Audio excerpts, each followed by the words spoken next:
So if you don't have any advanced needs as far as video editing goes, and if you don't need to be super precise on cut points, LosslessCut is a useful free program for extracting clips from existing videos. If you need anything more precise or advanced, I prefer DaVinci Resolve, but this program still has a place in my set of software tools for video. I'll kind of give an overview of how it works. So first, you need to give it a video source file. So this bar down here represents the timeline of the video. So if you click anywhere, you can move the playhead around. These vertical lines are keyframes. I want to click this button to hide those for now. I'll explain those in a little more depth in a bit. So say I want to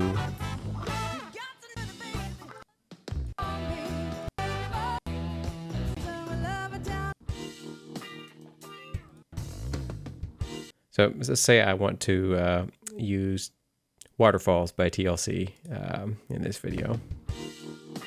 So I'm going to find roughly where this spot is that I want to start my first clip.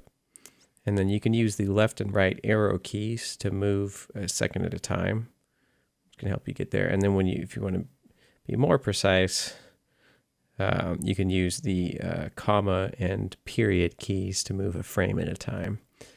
So say I want this to be my starting point here. So right when the previous video ends. It's no longer visible. Maybe there. So you find the spot you want, and then you click this button to set the start point.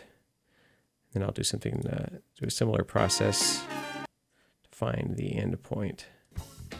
So it's around here.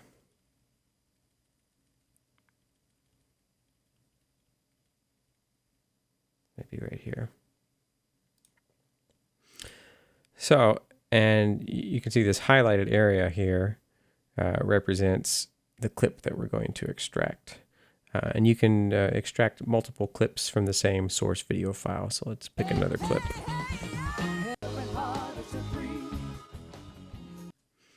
I could put some Mick Jagger in here. This is my cover band Banana Seat. By the way, this is a very old sampler video I'm pulling from here.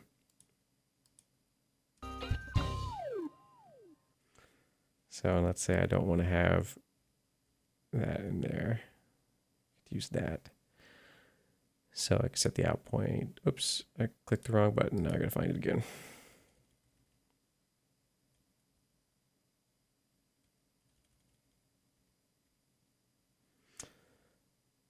Click here to set the end point. So what this program does is it leaves the original source video file intact by default, and it'll just generate new video files at these using these clips that you specified. So if I just click export, I'll see it generated 2 short video files, and the first one is that Waterfalls clip, and the second one is Moves Like Jagger. Oops, I said Mick Jagger. That's actually not a Mick Jagger song. Anyway, so the good things about this program are it doesn't re-encode the video. So there's absolutely no quality loss. So it's super fast to export. And this process is very easy and very simple. If you just want to trim down some video, it's great.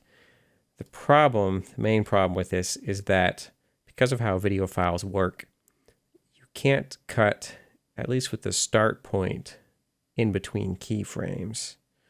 And so depending on how many keyframes there are in your source video, that could be a big problem or not a big problem, and depending on what you're trying to accomplish.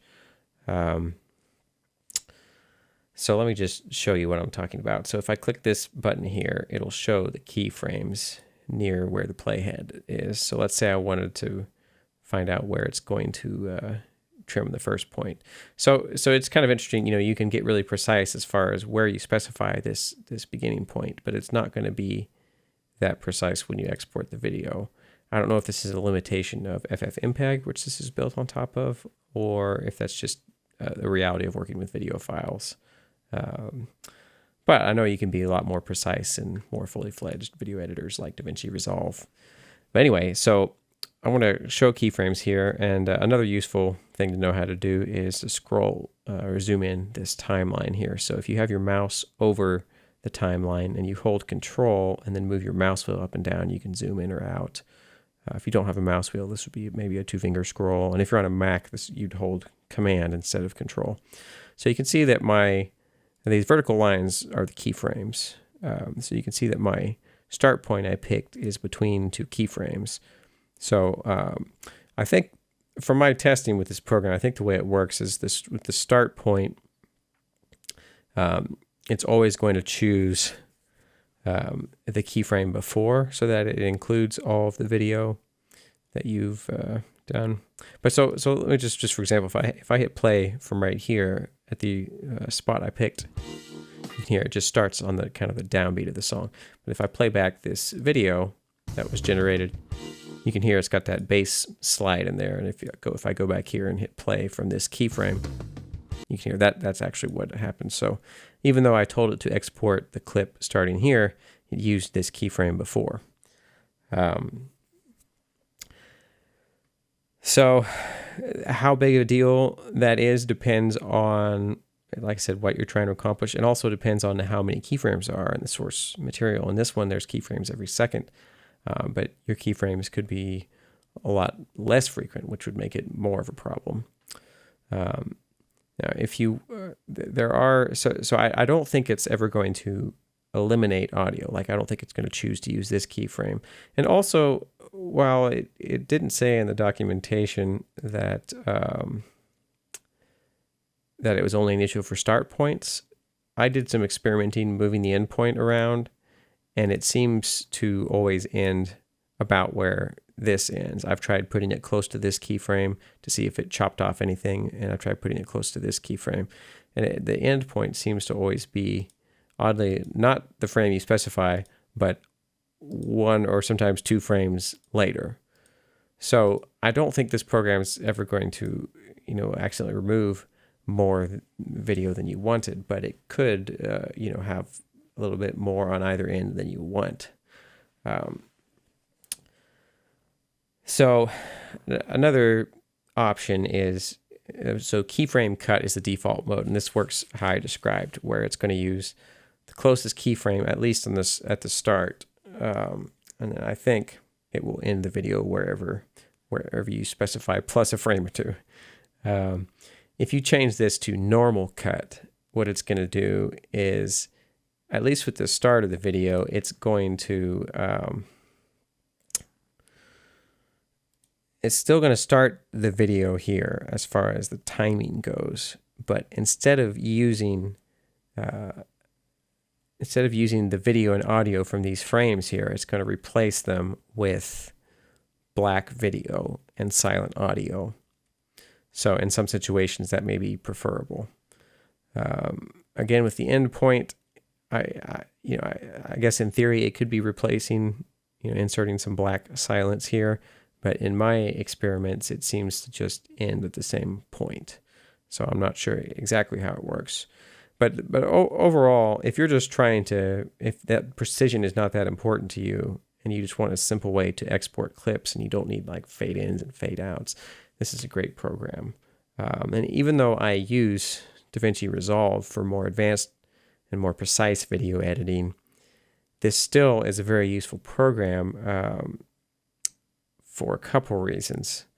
First of all, let me point out a couple other things that may be useful. So like I said, by default, it's just going to create new video files and not affect the original file. But you can delete the source file easily from this program. So another way to use this program is just to trim down video footage and get rid of portions that you're not going to use. Also, one other thing, this button here will generate a still. So say you want to use a particular frame, like maybe Jeff smiling here, as your thumbnail for the video. It's useful to just click this button and it will create a image file that you can use as a thumbnail for your video. So that's very handy too. That's actually a lot more difficult to do in other programs.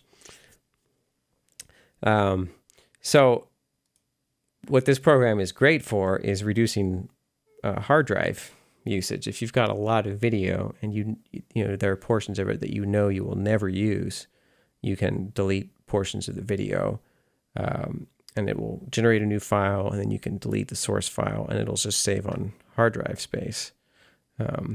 I would probably be pretty lenient with these cut points just to be safe, even though in my testing it's not cut out any video that I don't want. But anyway, if you've shot an hour of whale watching videos and there's 5 minutes of action, you could use it like that. Another interesting thing is this button over here will flip it so that the areas that you selected are removed. So you can also work that way. And if you want, so by the way, by default it says working dir unset. It'll automatically use the same folder as the source video. If you want, you can specify a different output folder. And also you can change this to merge cuts, which will remove all of the portions that it shows here as delete. By the way, remember again, if you don't delete the source file and you haven't, regardless of what you do here, it's not going to delete your source unless you click this button here. This is just showing you which portions of the video will not be included in your exports. So this delete icon may look scary. But if you're in this merge cuts mode, then the file that it generates will only include your clip portions. And you can use this button here to rearrange the clips if you want.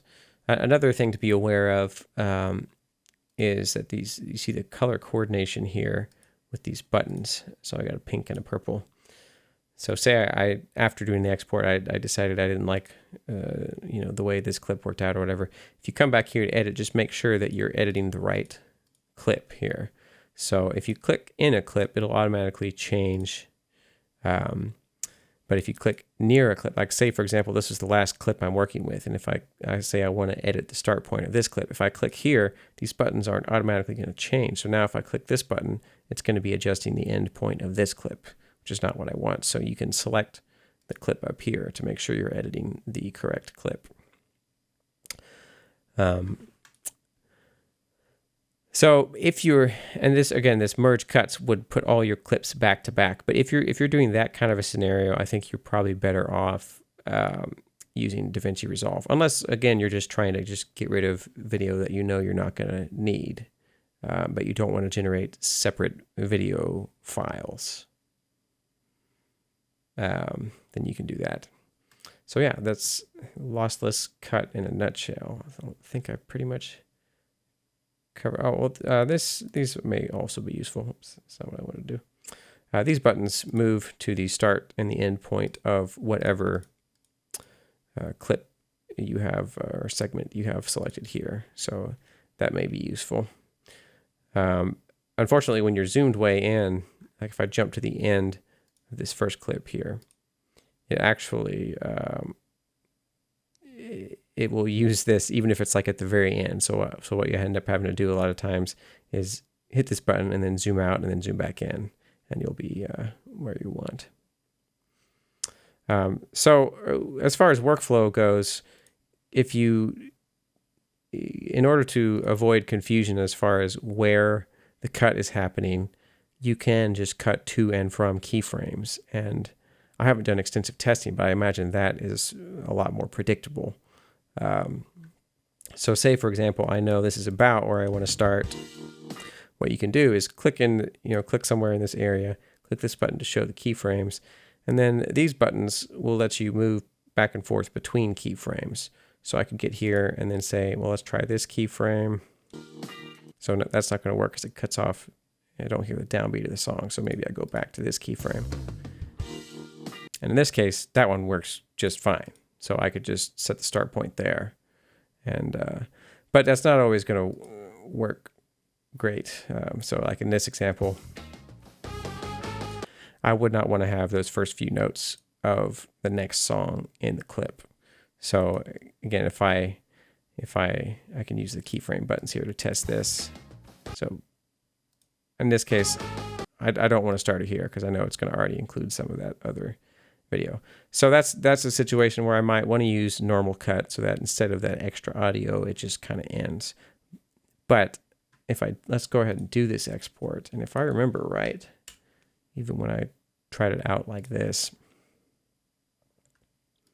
it actually didn't include, oops, I did the merged one, which I didn't mean to do, but we can still test it.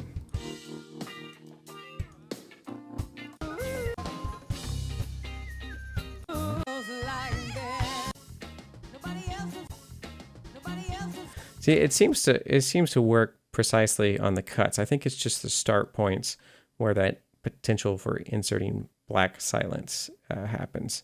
Let me do separate files just to make sure here.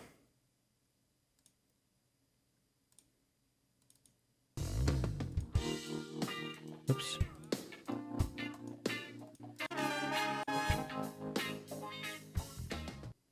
So yeah, it still seems to, I don't remember the shortcuts to move frame by frame in VLC, but